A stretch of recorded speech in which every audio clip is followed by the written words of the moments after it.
The metal cuffs clicked into place around Demarion Voss's wrists like the last sound in a room where all the air had already been used up. 200 people sat in that courtroom and not one made a sound. Not the reporters packed against the back wall. Not the legal team frozen at the defense table. Not even Judge Celestine Okafor, whose gavel hung shoulder height, arms suspended, like her body was not ready to let it fall. Suppressants filled the air like chemical cotton, making the whole room feel flat and sealed. Demarion stood at the center of it, both wrists locked together in front of him, his open white shirt barely touching those tattoos every prosecutor had spent 4 months calling evidence of character. He did not pull against the cuffs. He did not look at his attorneys. He just stood there, still, like a man who had already made his decision and was only waiting for the room to understand it. I was sitting in the third row. My hands were folded too tight in my lap, fingernails pressing half-moon marks into my palms because I had nowhere else to put the tension. I had testified 9 days before. Said what I was supposed to say, answered every question they placed in front of me, and walked off that stand feeling like I had done something right. But watching those cuffs on his wrists catch the overhead light, something shifted in my chest that I could not name yet. Something that said right and truth were not always cut from the same cloth. I noticed his hands first. Not the cuffs, his hands beneath them. Open. Palms slightly outward. A guilty man always holds something back. A muscle, a breath, a flicker. Demarion was holding nothing. He was completely emptied out. And the question that had been building since I first walked into his building was pressing forward now, louder than it had ever been. Then the voice came from the gallery. Small, young. One word cutting through 200 people holding their breath. Wait! Judge Okafor's arm froze. Every head turned at the same moment, that slow collective pivot, and the gavel stayed raised. Did not fall. But to understand why a billionaire alpha stood 10 seconds from federal prison on that particular Tuesday morning, you need to go back to what he refused to say. You need to understand the silence he chose, the price he decided to pay for it, and why a man with more power than most cities will ever hold walked into the most important room of his life with no defense prepared at all. What would you do right now in that seat? If you realized the thing you thought was justice was actually just a very convincing story that someone else needed you to believe? Hi viewers, I have one question for you right now in the comments. Have you ever stayed quiet about something you knew was wrong because speaking up meant losing someone you were trying to protect? Because that is where this story lives, the gap between what looks like guilt and what actually is. What unfolds next is not what anyone in that courtroom expected. It begins with a wrong floor, a scent that did not belong to the room it was in, and a boy whose one small voice was about to do what 6 months of federal prosecution could not. Zoren Beaumont stepped through the revolving doors of the Voss Meridian building at 8:53 in the morning and felt the cold hit him first. Not weather cold, but the deliberate, building-grade cold of marble floors and climate systems calibrated to project efficiency before anything as soft as comfort. The lobby was immense and designed to make you feel it. 40-foot ceilings. Steel columns running floor to ceiling. A reception desk that stretched the entire length of the far wall like a checkpoint. Every surface polished. Every person moving inside, it carrying the kind of control purpose that told you the building had rules even the air had to follow. I did not want to be there. That is the truth without any dressing on it. My guardian, Aunt Celestia, had arranged everything without asking me, which was how she handled most arrangements in my life. She decided, printed the paperwork, and set on the kitchen table next to my coffee cup the night before like it was already done. 3 months, she told me. Administrative placement inside the Omega Resettlement Initiative, a building full of people who needed someone organized and observant. You see things other people miss, she said, not looking up. Go put it somewhere that counts. What she meant, and what she always meant underneath those words, was be quiet, be small, and do not cause any problems that find their way back to her door. The building smelled wrong. Not unpleasant, wrong. Under the layered chemical neutrality of the scent suppression system that cycled through the ventilation on a timer I clocked by the 3rd day, there was something the suppressants could not fully reach. Warm and slightly metallic. cedar and copper pressed together into something that made the back of my throat feel like it was trying to recognize a language it had never been formally taught. Most people would have walked right past it. My sensory awareness did not ask permission, picked up everything, filed it without consulting me, and waited until I figured out why it mattered. The security officer assigned Zoren a visitor badge on a blue lanyard and directed him east toward a row of elevators with steel doors.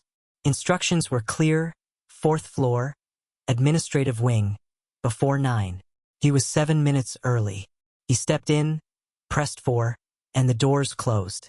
When they opened again, the display read 7. Biometric floors misfired sometimes, a building glitch nobody had fixed. The problem was the doors were already open and Zoren had already stepped out. The 7th floor was nothing like the 4th. The 4th had noise and movement. The 7th had the specific, deliberate quiet of a space arranged to contain something. A long hallway stretched ahead, no signage, no art, and at the far end a frosted glass door stood barely open. Through the gap he could hear a voice, low and measured, using words that had no connection to any public business operation: medication schedule, funding transfer. They cannot appear in the system. Zoren knew he should turn around. He stayed. He moved toward the door, one step, then another, until the frosted glass filled his whole line of sight. He had not yet reached for it when it swung fully open from the inside. Demarion Voss stood on the other side, 6'4", tattoos climbing from both wrists past his collar. Eyes the color of water moving over dark stone, staring directly at him. The expression on Demarion's face was not anger, not surprise, something colder than both, calculated and still, and it pressed against Zoren like a hand on the chest, pushing him back one full step before either of them had said a single word. The hallway held the silence between them, and in that silence the very first question formed. Not yet the right question, but close enough to pull everything that followed behind it. The explosion happened at 4:41 in the morning on a Wednesday. Zoren saw it first as a push notification, a headline and one photograph of black smoke rolling off the South Freight Corridor against a sky still deciding between dark and dawn. He had been awake already, sitting at the small desk in his assigned 4th floor workspace with a cup of coffee he had forgotten to drink. By 6, the caption read Voss Meridian Subsidiary. By 8, every anchor had abandoned conditional language entirely. There were no allegations left in the room. There was only the story, already written, already settled, already delivered to a city ready to receive it. The federal investigation landed like a wall. Agents inside the building by Thursday. Subpoenas filed Friday. A warehouse manager named as a material witness on Saturday. And by Sunday, that same manager had gone completely unreachable. Vanished. The press used the word disappeared and let the space around it do its work. Money laundering charges were formalized in 11 days. Conspiracy followed.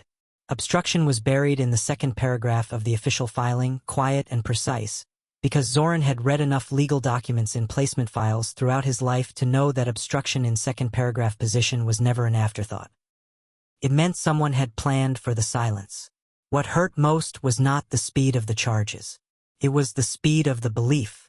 Colleagues who had worked that building for years ate lunch together and talked about Demarion Voss in past tense before a single piece of evidence had been formally presented in front of a jury. They spoke the way people speak about something already concluded. Not with anger, just the calm certainty of people who feel the story has confirmed what they always suspected. The tattooed photographs cycling online were engineered exactly for that. Not to inform, to confirm. And confirmation, in a city already worn thin by years of watching powerful men walk free, did not require evidence. It only required repetition. Enough repetition, and belief becomes indistinguishable from fact. Nobody stops to check the seams. 3 days before the explosion, Zoren had been in the 4th floor break room when 2 compliance officers walked past the open doorway in mid-conversation, moving fast and not watching which rooms they passed. He had not tried to listen. His hearing simply did not work with an off switch. One officer said there was a time-stamped clinic access log placing Demarion across the city from the warehouse on the night of the fire. Security footage confirmed it. A handwritten sign-in record existed. The kind that does not vanish unless someone removes it with purpose. The second officer went quiet, then said, just before they moved out of range, that Mr. Voss had personally directed the legal team to pull it. All of it. Zoren set his coffee down and stood in that break room for a long time after the footsteps faded. A man does not erase his own innocence unless he believes something else is worth more than his freedom. And whatever that something was, it had appeared in no press briefing, no public filing, no segment where Demarion sat beside his attorney and absorbed every accusation like a wall absorbs thrown water, without cracking, without answering, without giving the room one thread to pull. The question living in Zoren's chest had changed. It was no longer whether Demarion was guilty. That question had quietly died. The question now was what the alibi had been built around.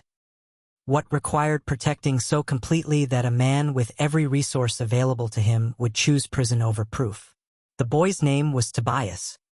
He was 9 years old, small even for that, with wide brown eyes that moved around a room the way Zoren's did. Quick, measuring, finding the exits before anything else. He came to the lower clinic through the basement service entrance every Tuesday and Thursday, always alone. Always in the same red-striped shirt with a small tear at the left shoulder seam that no one had gotten around to fixing. He carried a backpack too large for his frame that held almost nothing useful. A notebook, a half-eaten pack of crackers, and a worn transit card he pressed between his thumb and forefinger whenever waiting got long or a room felt uncertain. Zoren had found the basement clinic the same way he had found the 7th floor. A misfired elevator, wrong floor, doors opening onto something he had no clearance to see. The room was small and lit with fluorescence that buzzed at a frequency most people filtered out. A locked medication cabinet along one wall. A row of plastic chairs along the other. On the wall beside the cabinet, a laminated poster. Not a corporate product, not a regulatory notice, just cardstock in a plastic sleeve with words written by hand in careful block letters. Your safety is not negotiable.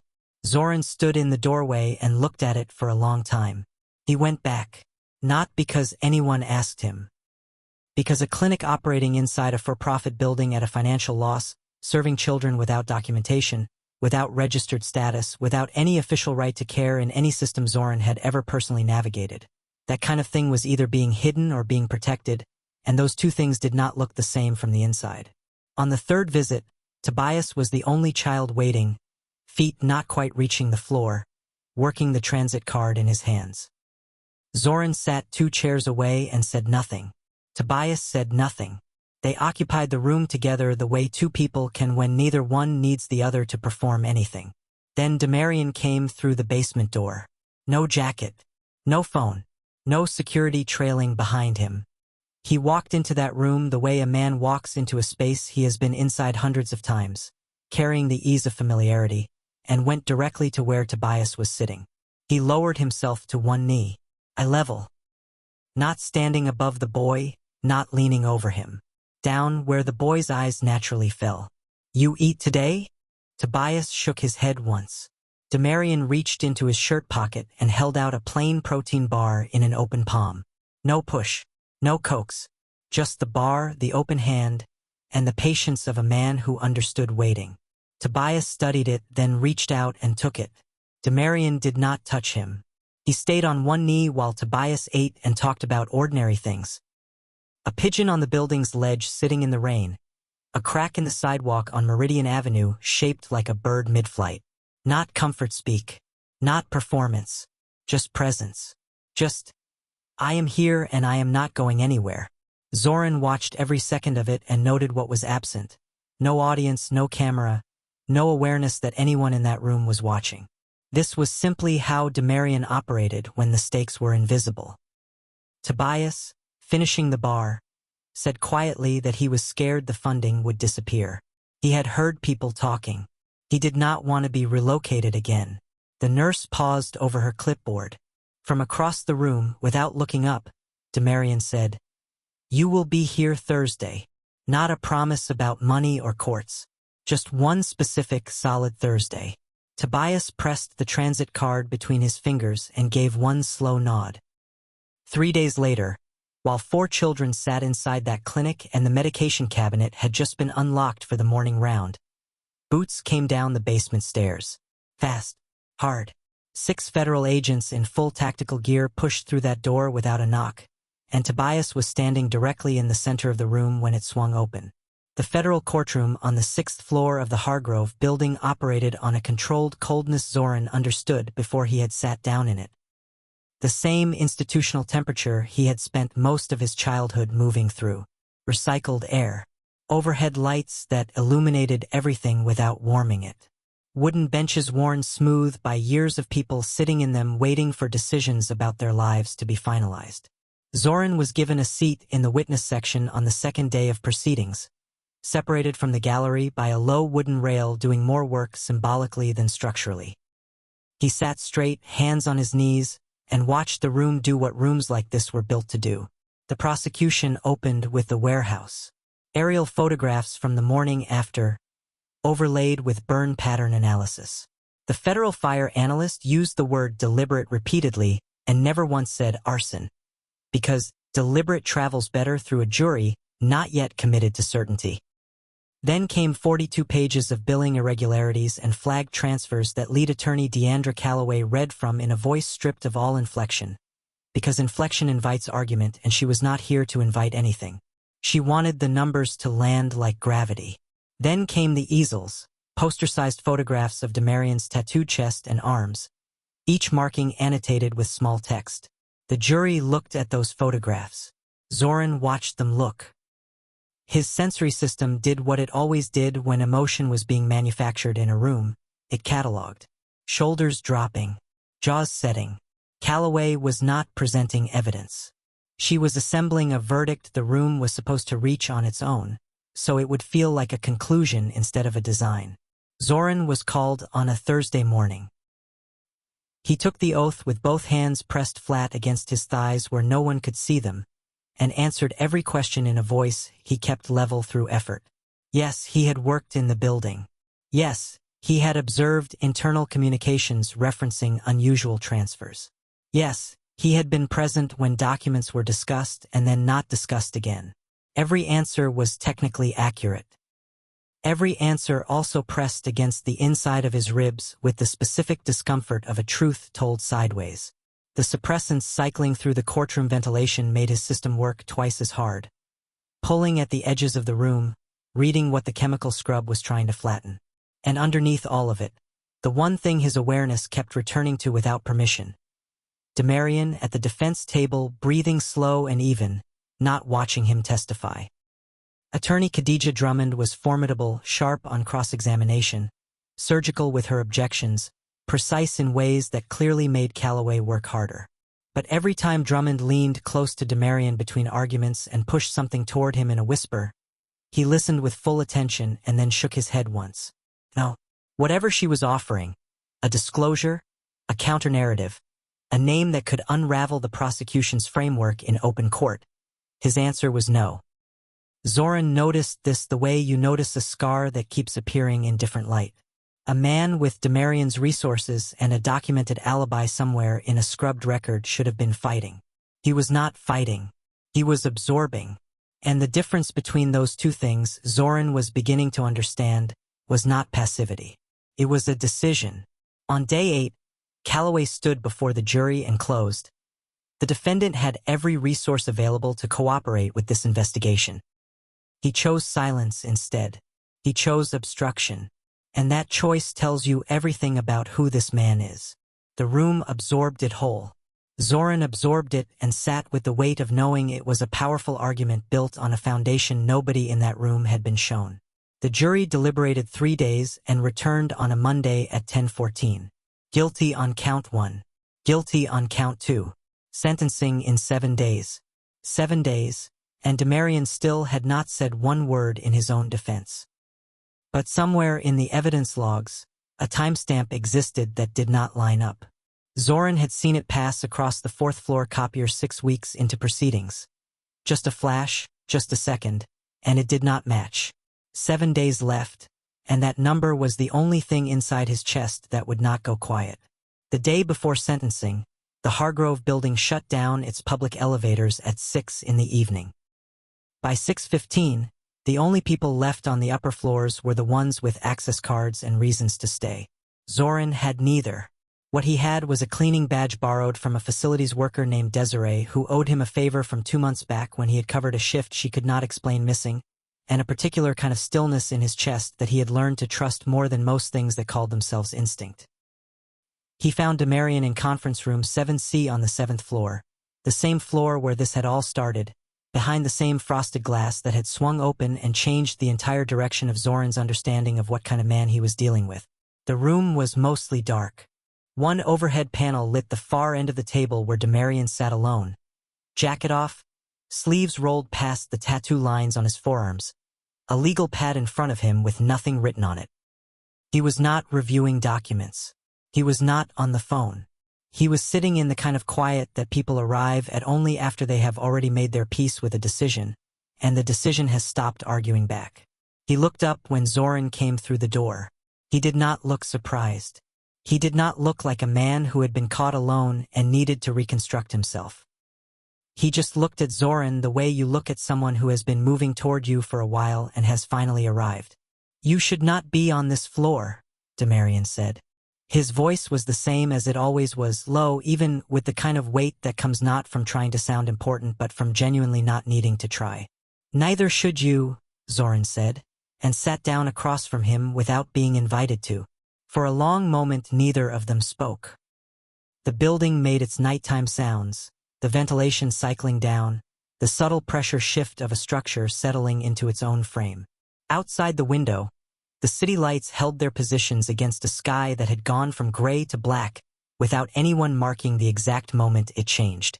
Zoren could feel the suppressant system had been cut off for the night. The air in the room was natural now, unmanaged, and it told him things the filtered version never had. Cedar and copper. The same scent he had noticed the very first morning in the lobby, the one the system could not fully bury. It was stronger here, calmer, like something that had stopped trying to hide. "You see things other people don't," Demarion said finally. It was not a question. It was not a compliment offered to fill silence. It was an observation delivered with the precision of someone who had been watching long enough to be sure. Zoren felt the words land. Not in the way flattery lands, soft and easy and gone before it finishes arriving. They landed the way a fact lands when it has been waiting for the right room to be spoken in. "That's been used against me my whole life," Zoren said. "I know," Demarion said. "That is why I am telling you. It is the reason you already know I am not lying." Zoren had spent the last 6 months building arguments inside his own mind for and against everything he thought he understood about this man. He had catalogued the evidence the prosecution had presented. He had replayed his own testimony in the dark at 2 in the morning with the specific, unpleasant clarity that comes when sleep will not come and the mind turns on itself. He had tried, honestly and deliberately, to find the version of the story where Demarion Voss was exactly what Deandra Calloway had told 12 people he was, a calculated operator who had built an empire on the backs of people with no power to push back. He had tried to find that version. He had not been able to make it fit with what he had seen, with the protein bar in the open palm, with the one knee on the floor, with the voice that said "you will be here Thursday" in a tone that required nothing back. "Tell me about the alibi," Zoren said. Not as an interrogation, as a door he was opening from the inside and choosing to leave open. Demarion looked at him for a long moment. Then he set both hands flat on the table. Open, palms down, the same posture he had held in the courtroom with the cuffs on his wrists. And he told him. The night of the warehouse fire, Demarion had been in the basement clinic. Not visiting, not making a financial check. He had been there because Tobias had arrived at 9:43 in the evening in a state that the intake nurse, a woman named Levon, had flagged immediately as a suppression crisis, a condition in which an unregistered omega child's biological system, long denied proper documented care, begins to react against the synthetic suppressants keeping it regulated. It was a medical emergency, not a dramatic one by external appearances. Tobias had not collapsed, had not been unconscious, but the kind of emergency that requires immediate, specific, undocumented intervention by someone who knows what they are looking at and has the resources to respond. Demarion had resources. More importantly, Demarion had shown up. He had been in that clinic from 9:43 until 2:17 in the morning. The sign-in log placed him there.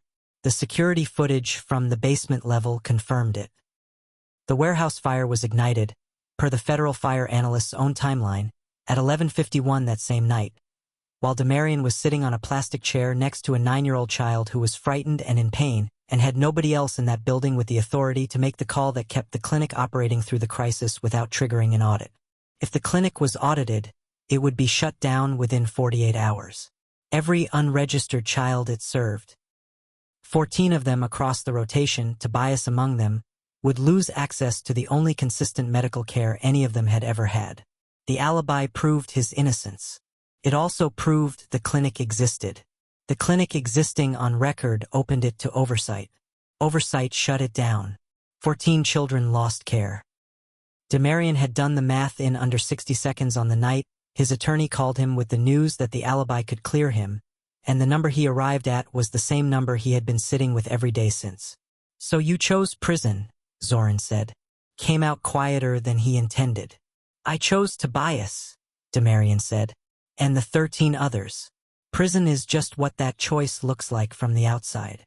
The room held that for a moment. The city lights held their positions beyond the glass. Zoren sat with the weight of it the way you sit with something that rearranges the furniture of your understanding without asking permission.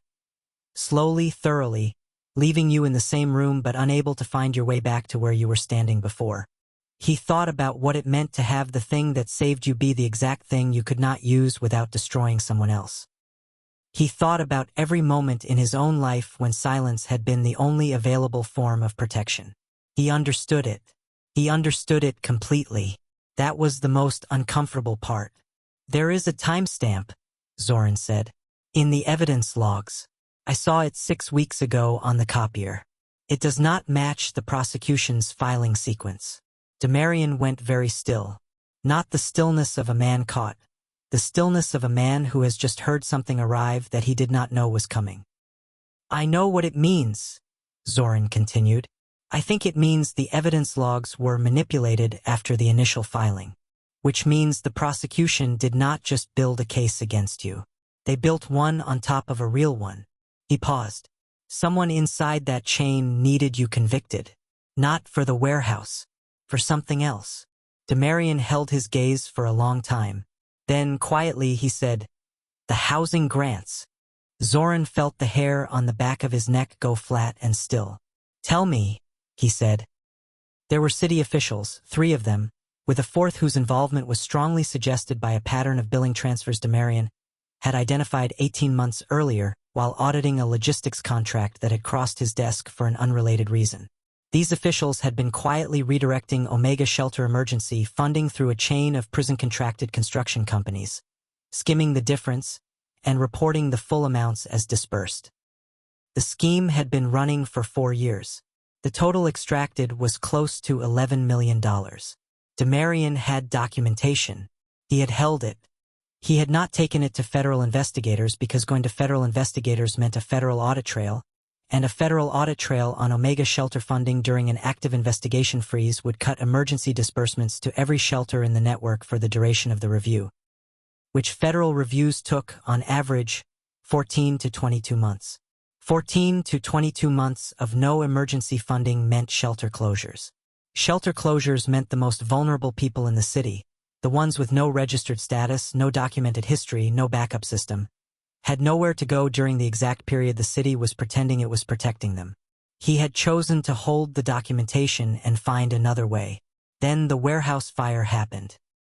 And the investigation found him before he found the other way. And the people running the housing grant scheme understood immediately that a federally indicted Demarion Voss with a pending prison sentence and a motive to trade information for leniency was an existential threat to everything they had built.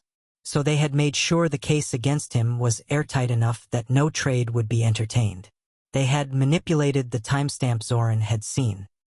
They had ensured the prosecution's evidence landed as cleanly as it did because they were feeding it. The prosecution was not corrupt.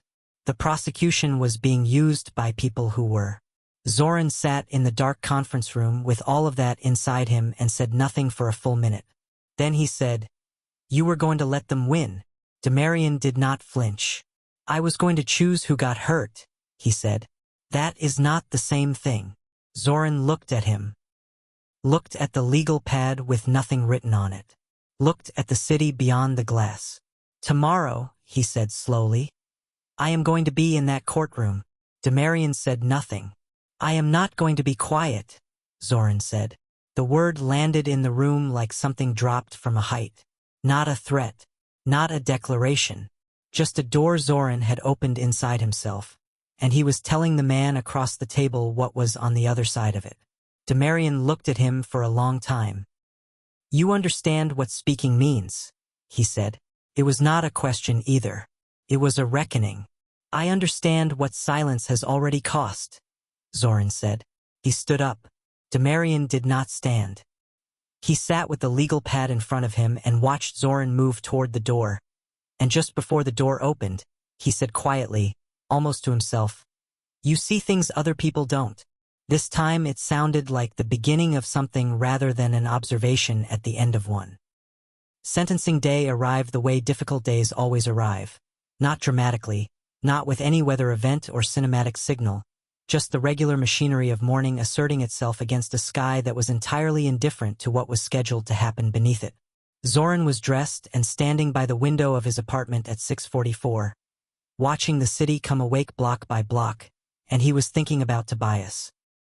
Not about the courtroom, not about the timestamp, not about the chain of manipulation that stretched from a housing grant scheme to a federal evidence log to the gavel in Celestine Okafor's hand. He was thinking about a 9-year-old boy who pressed a transit card between his fingers when rooms felt uncertain, and whether that boy knew yet that today was the day the man who had promised him one more Thursday was scheduled to stop being available to keep that promise. Zoren had not slept in any meaningful way. He had lain flat on his back in the dark with his eyes open and his sensory system running at full capacity because there was no suppression system in his apartment and no chemical cotton in the air to flatten the edges of what he was processing. What he was processing was this. He knew something that could change the outcome of tomorrow's sentencing. He had known it in fragments for weeks. He had known it fully and completely since the conversation in conference room 7C the previous evening. And he had testified 9 days ago and said what he was supposed to say and walked off the stand feeling like he had done the right thing. And now the right thing had reordered itself entirely and he was standing at the window at 6:44 trying to locate the exact line between courage and chaos. Because speaking was not simple. This was what people who had never had to navigate a system from the inside did not understand about speaking up. It was never just about the truth. It was about what the truth would touch on its way out. The timestamp discrepancy Zoren had seen pointed toward prosecutorial evidence tampering facilitated by corrupt city officials running a 4-year housing grant scheme worth $11 million. Exposing that meant a federal audit. A federal audit meant an investigation freeze on Omega Shelter emergency funding. An investigation freeze meant closures.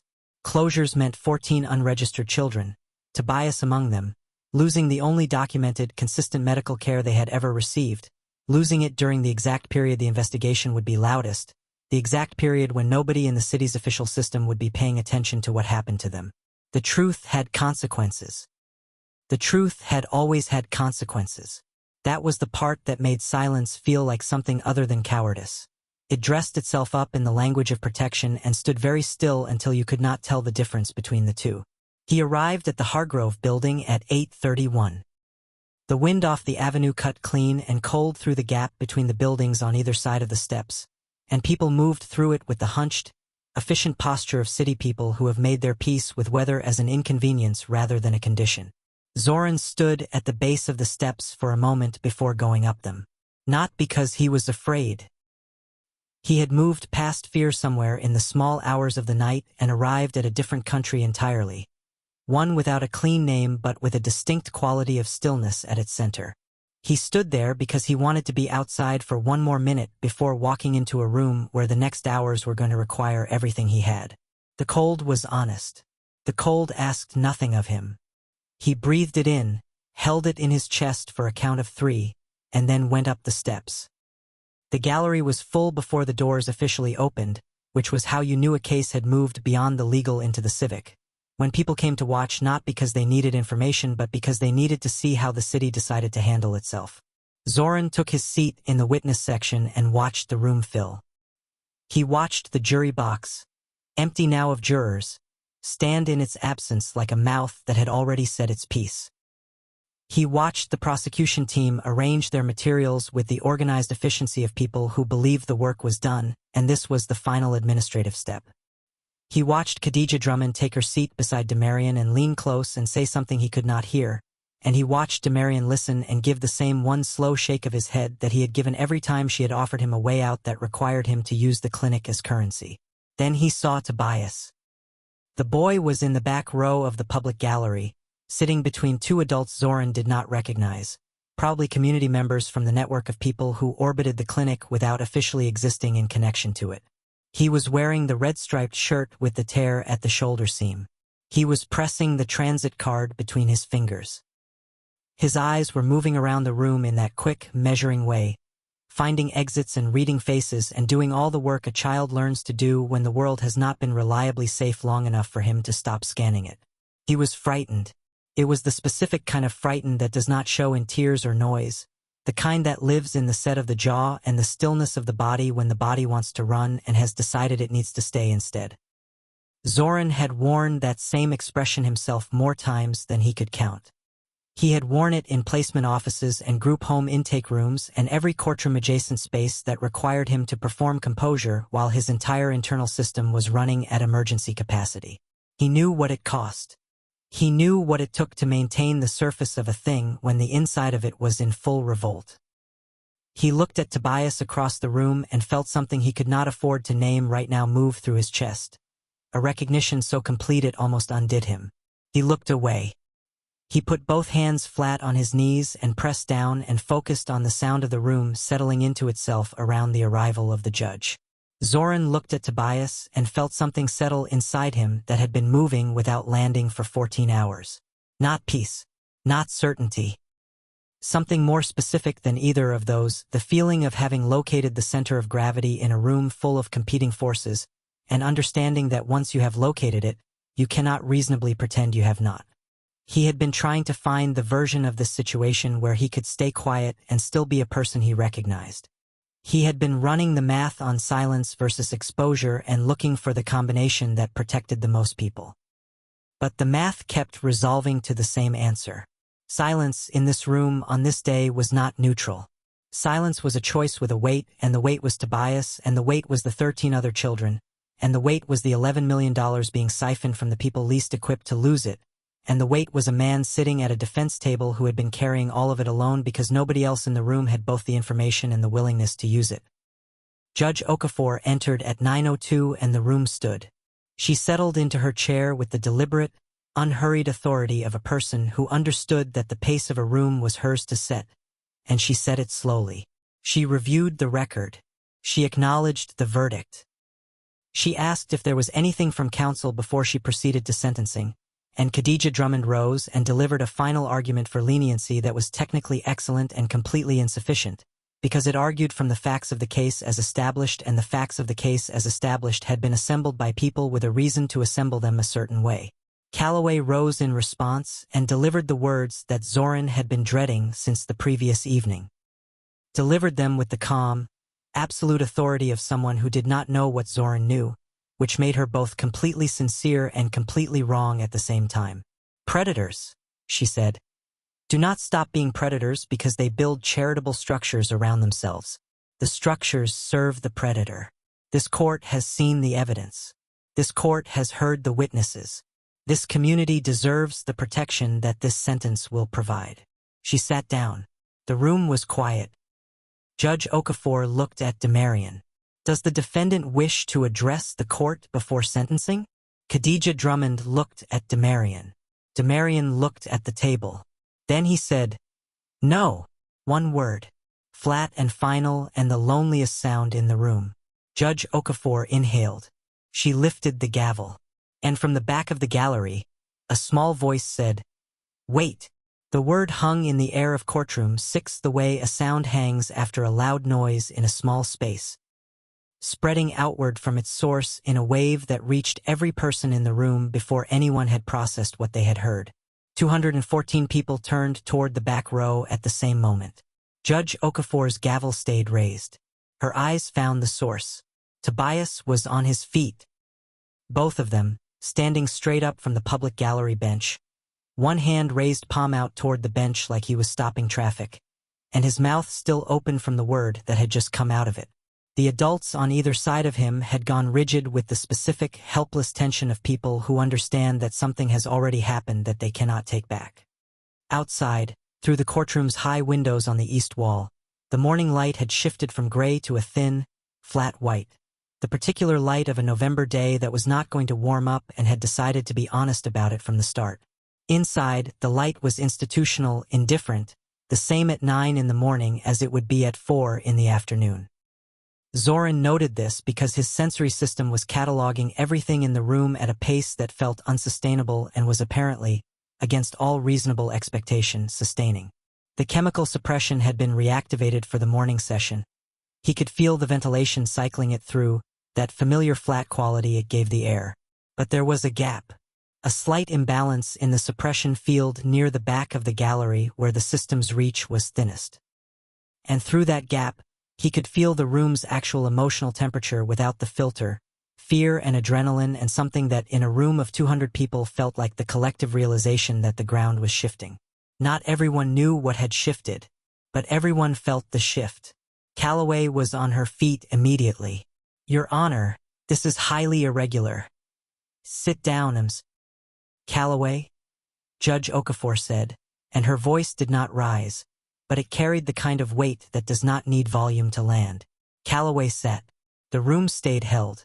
Okafor looked at the boy in the back row with an expression that was not warm and was not cold. It was the expression of a judge who has presided over enough proceedings to know that courtrooms, at their best, are supposed to be places where truth has room to arrive from unexpected directions. "Young man," she said, and her voice adjusted itself, not dramatically, but enough. "Do you have something relevant to say to this court?" Tobias swallowed. Zoren could see it from the witness section, the hard, visible swallow of a child summoning something from a depth that most adults never find. He pressed the transit card flat between his palms. "He was with me," Tobias said. His voice cracked on the last word, not from fear, but from the sheer physical effort of projecting it across a room that large when your body was that small. "The night of the fire. He was at the clinic with me. All night. I was sick." The courtroom absorbed that. Not audibly, no murmurs, no movement. It absorbed it the way ground absorbs water after a long dry spell, all at once, completely with nothing left over. Calloway was on her feet again. "Your Honor, the witness has not been sworn, has not been qualified. There is no established record of—" "Your Honor," Zoren said. He was aware of every person in the room turning toward him. He was aware of the specific, concentrated quality of 200 pairs of eyes arriving on one body all at once, which is a physical sensation most people describe as pressure and which Zoren experienced as something more precise. A kind of total exposure, every layer visible, no interior surface protected from the light. He had spent his entire life moving through the world in ways designed to minimize exactly this. To be useful without being seen. To perceive without being perceived. Every system he had ever lived inside had rewarded that, had called it discretion and compliance and good behavior, had placed him in rooms where his awareness was an asset as long as he aimed it at other people and never turned it toward himself in a way that required the room to look back. He was turning it now. He was standing up in a federal courtroom and making himself the most visible person in it, and the part of him that had been trained since childhood to read the cost of visibility was calculating that cost in real time with perfect clarity, and he was standing up anyway. "Your Honor," Zoren said, "I have evidence of a timestamp discrepancy." He did not remember deciding to stand. He was standing the way you sometimes move toward a fire, not because you have decided to, but because your body has already made the calculation before your mind finished the sentence. Every head in the room turned from Tobias to him. Demarion turned. Khadija Drummond turned. Calloway turned, and her face did something complicated that moved between recognition and alarm. Judge Okafor looked at Zoren over the rim of her glasses with an expression that asked the question without using words. "I have evidence of a timestamp discrepancy in the prosecution's filed evidence log," Zoren said. His voice was level. He was surprised by how level it was. Specifically, a sequencing irregularity in the billing transfer documentation submitted on day 4 of proceedings. "I observed the original document on the 4th floor copier at Voss Meridian 6 weeks into the investigation period, and the version entered into the court record does not match the document I saw. The dates were altered. The room went from held to frozen. There is a difference. Held is a room waiting for something. Frozen is a room in which something has already happened and no one has yet decided how to react to it." Calloway said, "Your Honor, this is completely without." And Okafor said, "Ms. Calloway." And this time there was a fraction more weight in it, enough to stop the sentence before it finished. Khadija Drummond was already on her feet with her tablet, scrolling, pulling something up with the fast, certain movements of an attorney who has been waiting for exactly this opening and is not going to let the room close before she steps through it.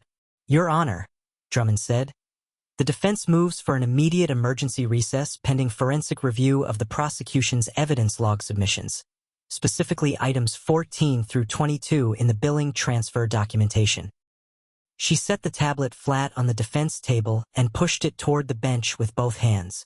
"I have the original digital filing timestamp from the court clerk's receiving system on day 4.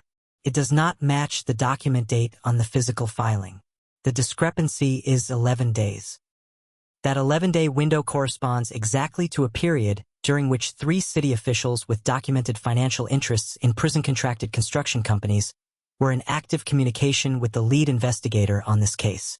She let that land. She let it land the way you let something heavy land. You do not drop it, you set it down deliberately, and you step back and let the room feel the weight. The defense has additional documentation connecting those communications to a systematic diversion of Omega Shelter Emergency funding totaling approximately $11 million. Mr. Voss has been in possession of this documentation for 18 months. He did not submit it because submission would have triggered a federal audit freeze on shelter disbursements during the investigation period. He made the choice to absorb the charge rather than expose vulnerable populations to the consequences of that freeze. The room had stopped being frozen and had become something else entirely. Something that did not have a clean name, a state of collective reckoning in which 214 people were simultaneously revising the story they had accepted as complete. The court reporter had frozen with her fingers suspended above the keys. Not stopping to think, just stopped, in the specific way a body stops when the mind has received something that requires a full reboot before continuing. The bailiff near the side door had his radio pressed halfway to his mouth and had not completed the motion. A woman in the 3rd row of the public gallery had both hands pressed flat over her mouth. A man in a charcoal suit near the back, whom Zoren had not previously noticed, was very carefully not moving in a way that was different from everyone else's stillness. The deliberate stillness of someone choosing not to react rather than the involuntary stillness of someone too shocked to. Zoren filed that. His sensory system filed everything, always without asking permission, and the man in the charcoal suit went into the file as a detail to return to. Calloway's face had gone to a very specific shade of professional composure that was working harder than it looked like it was working. The court reporter's fingers had stopped. The bailiff near the side door had a hand on his radio and had not yet decided whether to use it. Zoren stood in the witness section with his hands at his sides, and from across the room, Demarion looked at him. Not with gratitude, not with relief, with something that was harder to name and more significant than either. The expression of a man who has been carrying something alone for a very long time and has just watched someone else put their hands on it. Judge Okafor set the gavel down on the bench. Not with force, with finality. "This court will recess," she said, "pending forensic review of all billing transfer documentation filed in the matter of United States versus Voss. The defendant is remanded to supervised release, not custody, pending review completion." She looked at the bailiff. "Remove the restraints." The officer standing beside Demarion reached for the cuffs. The key turned. The metal opened. Demarion's wrists came apart for the first time in the 6 hours he had been inside that building, and he lowered his hands to the table and held them there, open, the same way he had held them throughout everything. Not claiming anything, not performing anything. Just open. Zoren looked at those hands. He thought about the protein bar. He thought about the plastic chair. He thought about one specific, solid Thursday promise to a 9-year-old boy who had been frightened enough to stand up in a federal courtroom and say wait in a voice that cracked on the last syllable and changed the temperature of the room anyway. There was no applause, no exhale, no dramatic release of collective tension. Just the sound of 214 people sitting very still inside a moment that had not yet finished arriving, and a child in the back row slowly lowering his hand and pressing his transit card between his palms like something he was holding together. Outside the courthouse, the city had no idea. That was the part that always surprised Zoren about significant moments, the way they existed in complete isolation from the world 3 feet beyond their edge. On the sidewalk below the Hargrove building steps, people walked past with coffee cups and phone screens and the ordinary forward momentum of Tuesday morning. A delivery truck double-parked on Meridian Avenue and someone honked. A woman walked a dog that was deeply invested in a particular section of lamppost. The city moved. Inside courtroom 6, everything had stopped. But the city did not know that. The city would find out later, in fragments, through push notifications and cable news cheerings and the specific telephone game distortion that turns complicated truths into simple headlines. But right now, in the 17 minutes between Judge Okafor's recess declaration and the moment the courthouse doors opened to release people back into the ordinary world, the city was simply the city, unrevised. Zoren found Tobias in the hallway outside the courtroom, standing close to the wall with the 2 community members who had brought him. Both of them crouched at his level now, speaking to him in low voices with the particular focused attention of adults who understand that a child has just done something that cost him something real and is now on the other side of it and needs to be received carefully. Zoren stopped a few feet away. He did not approach. He watched the boy's face. The tight set of it, the way Tobias was nodding at whatever was being said to him without the nod fully reaching his eyes yet, the transit card working steadily between his fingers. He was not in crisis, but he was not settled. He had spent 9 years learning how to take up the exact minimum amount of space a room required of him, and he had just done the exact opposite of that in a room full of 200 people and a federal judge, and his body was processing the cost of that courage the way a body processes cold. Slowly, from the outside in. The hallway outside courtroom 6 was different from the hallway inside the legal proceedings it served. Inside the courtroom, everything was structured. The movement of information through established channels, the protocols that governed who could speak and when and to what effect. Outside it, in the hallway, the structure dissolved and left behind just people, carrying what had happened to them in the room they had just left and not yet knowing what to do with it. A court reporter sat on a bench near the water fountain with her equipment case at her feet and her hands folded in her lap, staring at the middle distance with an expression that was not shock exactly but was adjacent to it. 2 members of the public gallery stood near the far exit door having a conversation in low, rapid voices, heads bent together, hands moving. A young man in a law student's lanyard was furiously typing on his phone with both thumbs. The hallway was processing. The building was processing. The case of United States versus Voss had entered a new state of being and the people attached to it were doing what people do when the ground shifts beneath an established narrative. They were reaching for their version of what had just happened before the version could be taken from them. Demarion came through the courtroom doors 3 minutes after the recess was declared. Khadija Drummond was beside him, already on her phone, already moving, already 3 steps into the legal machinery that the next phase of this was going to require. 2 clerks trailed behind her with tablets. A junior attorney was speaking rapidly into a recording device. The controlled chaos of a legal reversal in motion. All precision and momentum, no room for pause. Demarion moved through all of it the way he moved through most things. At his own pace, with his own center of gravity, not ignoring the people around him but not governed by their urgency either. He stopped when he saw Tobias. The boy looked up. He had seen Demarion before the man had taken 3 steps out of the door, because Tobias always found the exits and always found the people who mattered before anyone else in a room had finished orienting. For a moment neither of them moved. Then Demarion crossed the hallway at the same pace he had crossed the basement clinic floor the first time Zoren had watched him do it. Not rushing, not performing deliberateness, just moving toward the thing that required his attention with the uncomplicated directness of a man who had settled a long time ago the question of what his priorities were. He lowered himself to one knee in the hallway outside courtroom 6, right there on the institutional tile with the 2 clerks and the junior attorney and the full apparatus of his legal team in motion behind him, and he looked at Tobias. "You did good," he said. "That was all. 3 words. No elaboration, no context, no narrative wrapper. Just the specific, concrete acknowledgement of a specific, concrete act, delivered at eye level by someone who understood that Tobias had not done it for praise and was not going to be repaid with it, but deserved to hear the truth of it anyway." Tobias pressed his lips together. His chin moved once in a way that was not quite a nod.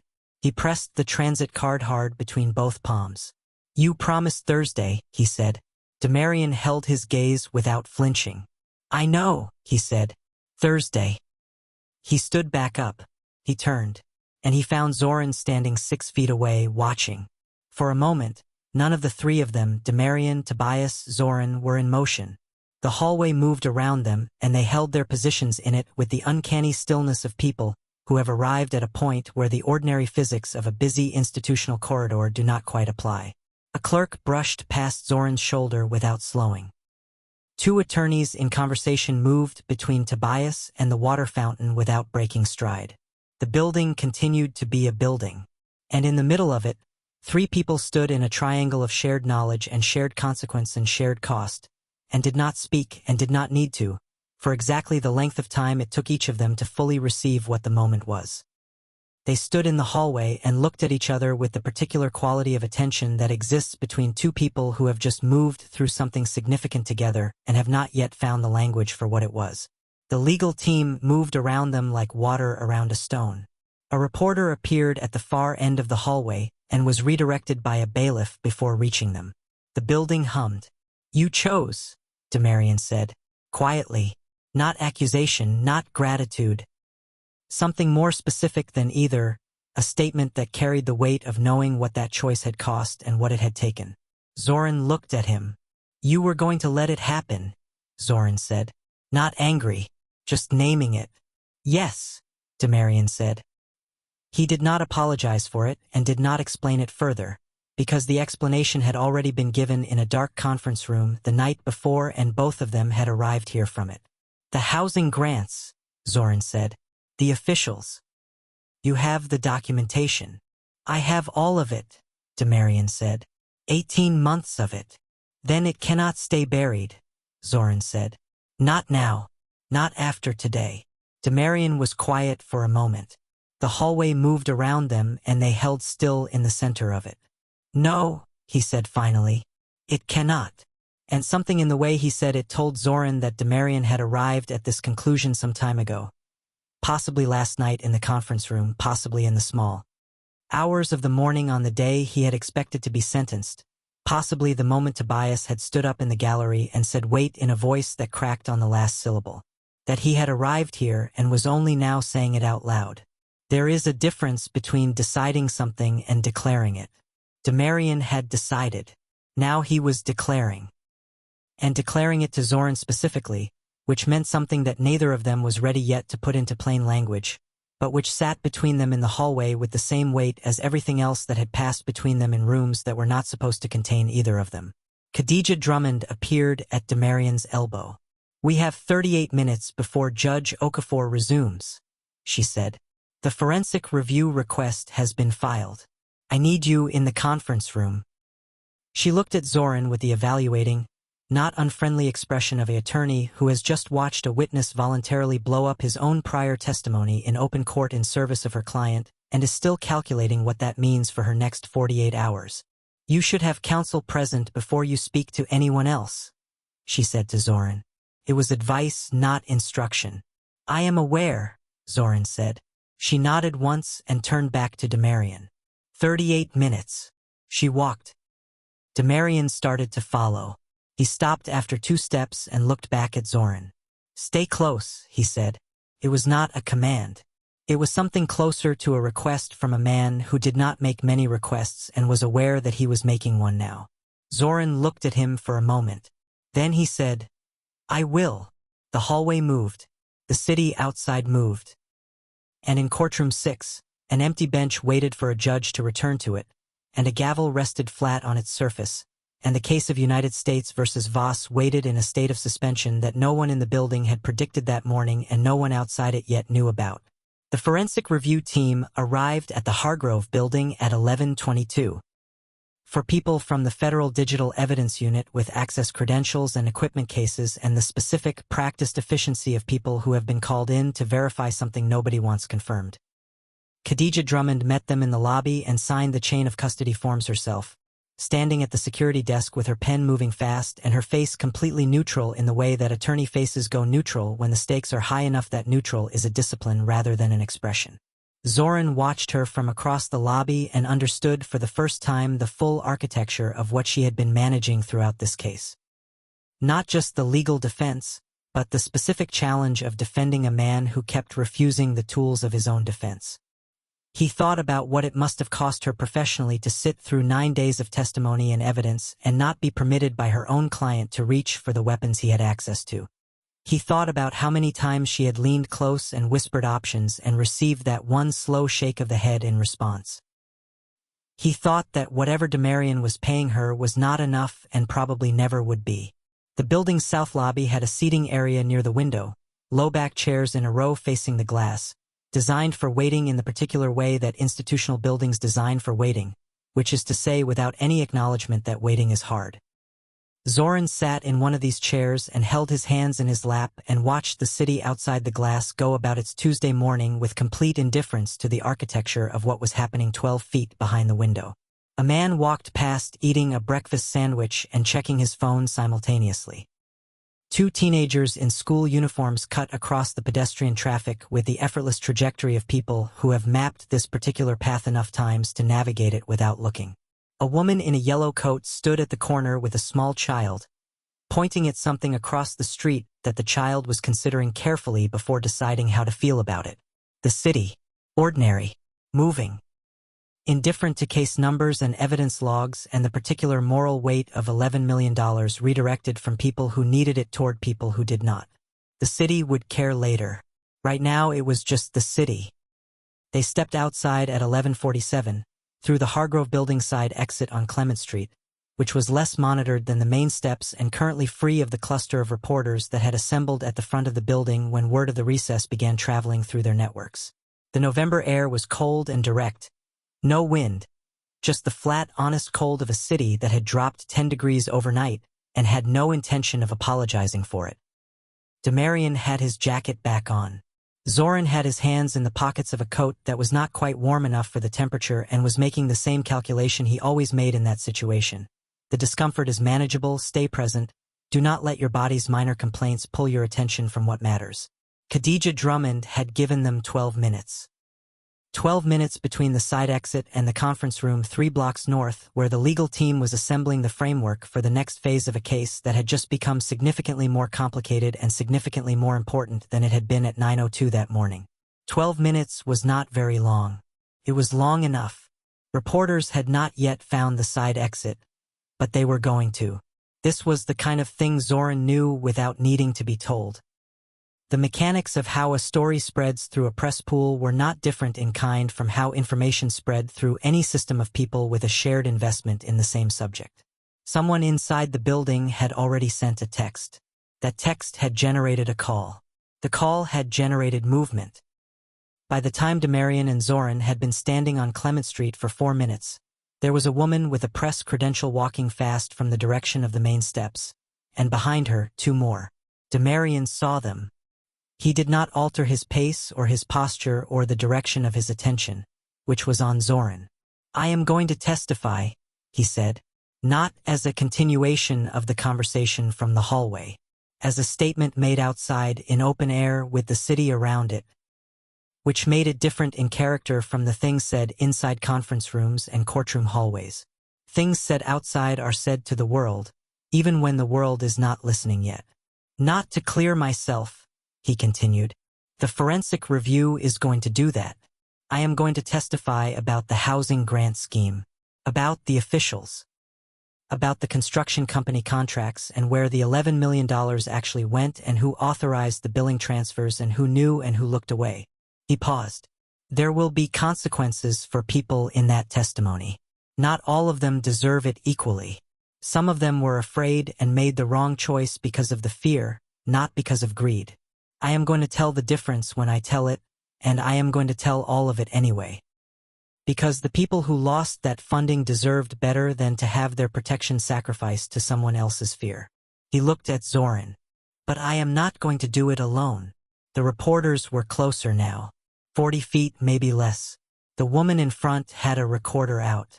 Behind them, the Hargrove Building side exit opened and 2 members of Demarion's legal team came through it, moving with purpose. Everything was about to become very loud and very fast and very public, the way things become when a case moves from the courtroom into the city's bloodstream. Demarion was looking at Zoren with an expression that had shed every layer of the calculation and the restraint and the careful management of disclosure that had characterized every previous interaction between them. He was just looking at him. The way you look at someone when you have already decided what you want but are not willing to claim it by force because you understand that the only version of it worth having is the one that arrives by choice. "Stand beside me," Demarion said. "Not as a witness. Not as someone the court compelled. As someone who decided." His voice was even. His hands were at his sides, open, the same posture he had held in every room Zoren had ever seen him in. The posture of a man who was not reaching for anything, who was offering instead, and who understood the difference between the two things so completely that the difference lived in his body. Zoren stood on Clement Street in the cold morning air and felt the full weight of what was being asked. Not the legal weight. He had already broken the seal on that in open court and whatever came from it would come. The personal weight. The weight of choosing publicly, visibly, completely to stand beside a man the city had already decided was one thing, on the day the city was beginning to discover he might be something else, in front of cameras and recorders and the entire apparatus of a story that was going to be told with or without his participation. Standing beside Demarion meant being in that story. It meant being seen. It meant the silence that had been his survival mechanism for 26 years of navigating systems that required him to be small would not be available to him in the same way anymore. It meant something had ended and something else had not yet named itself. He thought about the word on the laminated poster in the basement clinic. "Your safety is not negotiable." He thought about who had written that and why they had chosen to hang it in a room that was not supposed to exist. He thought about Tobias in the back row, standing up, saying one word in a voice that cracked and changed the room anyway. He thought about what it meant to be seen and what it cost more not to be. The cold was doing what cold does, making everything sharper, more defined, less possible to soften at the edges. The city smelled like exhaust and November and the particular metallic quality of air above pavement that has been rained on recently and is working through the aftermath of it. Zoren stood in it and thought about the poster in the basement clinic. "Your safety is not negotiable." He thought about the fact that someone had made that poster by hand, not printed it. Made it in the careful block letters of someone who wanted the words to carry the weight of having been formed letter by letter instead of produced by a machine in a batch. He thought about what it meant to write those words in a place that the city's official systems did not acknowledge existed. For children the city's official systems did not acknowledge existed, and to hang them on a wall anyway. As though the truth of the words was independent of whether the room around them was recognized. As though a right remained a right even when no one with authority had signed off on it yet. He took a breath. He let it out. The first reporter reached them. Her recorder was extended. Behind her, cameras. Behind the cameras, the city. Zoren looked at Demarion. Then he stepped forward. The gavel did not fall that day, but something else did. Something that had been held up for a very long time by the specific, exhausting effort of people choosing silence over exposure, protection over truth, survival over visibility. It came down the way heavy things come down when the structure beneath them finally gives, not with violence, but with a completeness that makes everything in the room rearrange itself around the new reality of the floor. And this time, Standing in the cold morning air on Clement Street with reporters and cameras, and the full unmanaged exposure of a story that was no longer anyone's to control, Zoren Beaumont was not silent.